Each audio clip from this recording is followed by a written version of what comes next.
What's good, all my trader and investor homies? It's time to talk about the Stallion. We're going to be breaking down all things Workhorse stock. We got some important news, some important updates to break down. Workhorse stock has sold off more than 30% and has came off the high significantly, with the broader EV market being very weak over the last few weeks. We haven't talked about Workhorse in a minute, so it's time for an update. There's been a lot of big news coming out. A very significant press release came out regarding Workhorse stock just a couple of days ago. We'll be breaking it all down in today's video. We'll break down the updates, we'll go over the chart, talk about the technical analysis side of things, talk about some very important levels that Workhorse stock is approaching, and we'll also discuss the broader EV market and why Workhorse stock is selling off. And we're going to also discuss, you guessed it, the USPS contract, which the news PR that Workhorse released, I believe, leaves some breadcrumbs revealing whether or not Workhorse will indeed get the USPS contract. And we will do what we always do. We'll talk about my personal plan regarding Workhorse stock, and I'll put a price target on it towards the end of the video. If you're new to the channel, my name is Kevin. I'm your trading BFF and your stock market bestie. Before we get started, do me a favor and go down there and like the button. Just start clicking buttons and like the button for me. If you're new to the channel, consider subscribing and hitting that notification bell. All right, let's discuss that Workhorse stock, baby, the Stallion. And as always, let's secure that bag by making smart investments and sound trades. Let's get it.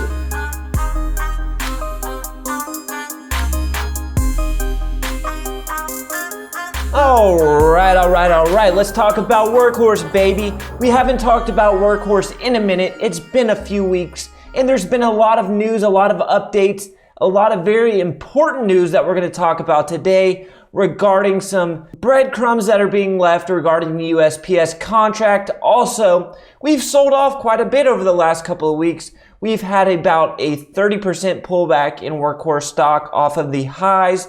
We've been trading above $30, and now we're currently trading right above $20 a share.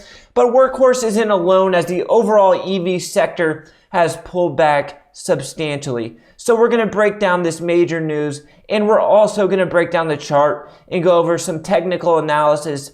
But before we get started, check out the link in the description. If you're looking for a new broker, Webull is a great option. They just released their new desktop platform, which is amazing, and they're offering you 3 free stocks valued up to $1,600.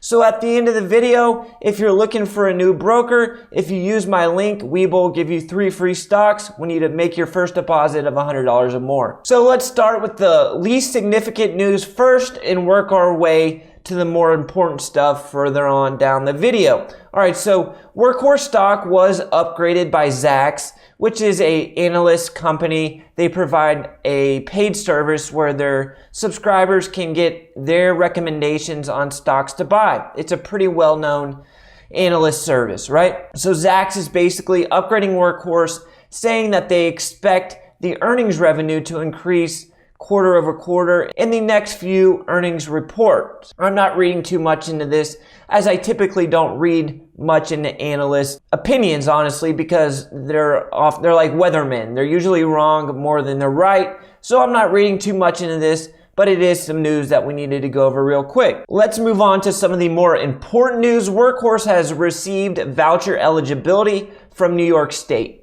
And what this means is that if you own a business, you want to buy a Workhorse van, a Workhorse truck for your business, the state will give you a voucher and you can deduct however much off your taxes. They say the vouchers are up to $48,000. So that is a big chunk of change. So businesses are going to be more likely to buy these Workhorse trucks, these Workhorse vans for their fleet that they use in their businesses every single day. I think we're going to see a lot more states do something like this to subsidize businesses to re-up their fleets into more energy efficient vehicles, and obviously that's going to benefit Workhorse. In order for the purchase to be eligible for the voucher, the business is going to have to replace, scrap, or basically throw away an existing diesel powered vehicle. Okay, so if you have a fleet of all diesel powered trucks, you can scrap those, get the vouchers and get a $48,000 discount on your new Workhorse van. Workhorse has received an additional executive order from the California Air Resources Board for its C1000 extended range electric truck. Basically, what this is doing is saying we're adding Workhorse's van to the list of vehicles that meet our requirements, zero emission requirements. California is probably the state that is the most strict on these emissions and trying to lower the emissions. So they have a list of vehicles that they've already passed that are eligible to meet these requirements, and they've added Workhorse to the list. Another step in the right direction for Workhorse. All right, so let's get on to the big boy news. This is the news that we've all been waiting for, baby. Workhorse secures $200 million in financing from institutional lenders. And typically it's not really a good thing when a company is needing more capital and raising money, but this is a really good thing, and let me explain. So Workhorse is getting $200 million, basically a loan, right? Or they're getting it at a 4% interest rate. And on the outside looking in, this isn't a good look, but let me explain why this is actually really good news. If the company that's issuing Workhorse this loan wasn't a believer that Workhorse was going to be able to pay the loan back, then they would never have loaned the money. If you're going to buy a house and you have horrible credit, you don't have a job, you're unemployed, then no mortgage company is going to work with you, right? That's the same concept here. So basically the lender is saying they have faith in Workhorse to be able to repay the loan. Also, if Workhorse meets certain requirements, the interest rate drops. And those requirements are that they get a certain percentage of the USPS contract. I believe it's 40,000 vehicles they have to sell to the USPS in order for the interest rate to get dropped. Okay, so that's going to account for about less than 1/3 of the USPS contract. In my opinion, that is the lending company leaving us some breadcrumbs saying that they believe Workhorse is going to get at least a partial share of the USPS contract. $200 million is not a little bit of money, right? That is a lot of money, and that's telling me that the lender not only has faith in Workhorse, but they also have faith in Workhorse getting the USPS contract.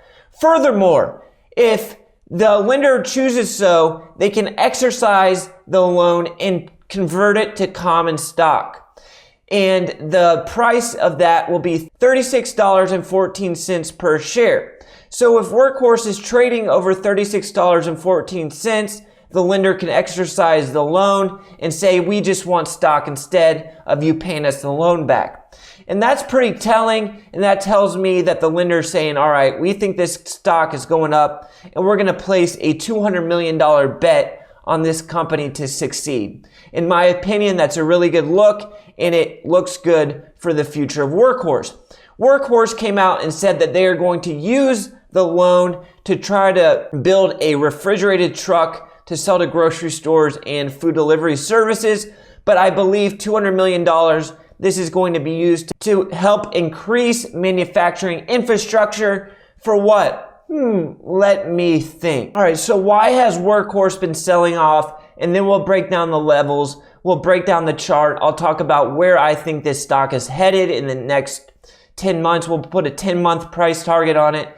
And I'll talk about what I'm personally doing. But first, let's talk about why we've had this almost 30% sell-off over the last 2-3 weeks.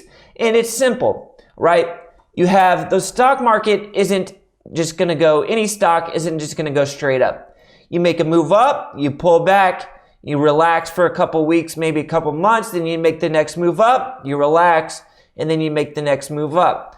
Workhorse is up, what? Still over 1,000% in the last year. And if you are down money on Workhorse stock and you're a long-term investor, you really don't care, right? And it's almost hard to do. It's almost hard to be down money if you're a long-term investor on Workhorse. If you're down money and you bought up here at $30 per share, then I'm sorry, but that's your own fault. If you're a long-term investor, you probably don't care. But if you tried to buy up here for a quick move and you held all the way down here to $20, then that's your own fault. You didn't have a plan. You didn't know what you were doing. You didn't respect your stop loss if you were trying to swing trade it. and you got caught.